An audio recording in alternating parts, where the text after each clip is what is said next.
ఇది నేను పూర్తిగా మర్చిపోయిన పేరు. మనిషిని మనసులోంచి డిలీట్ చేసిందాన్ని.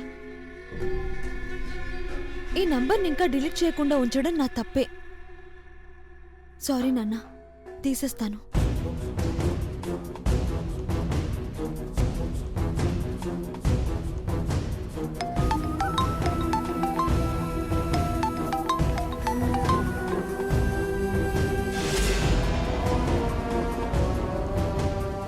కొన్ని మర్చిపోయామని మనకు తెలిసినా ఎదుటి వాళ్ళు తెలుసుకోలేరు నాన్న.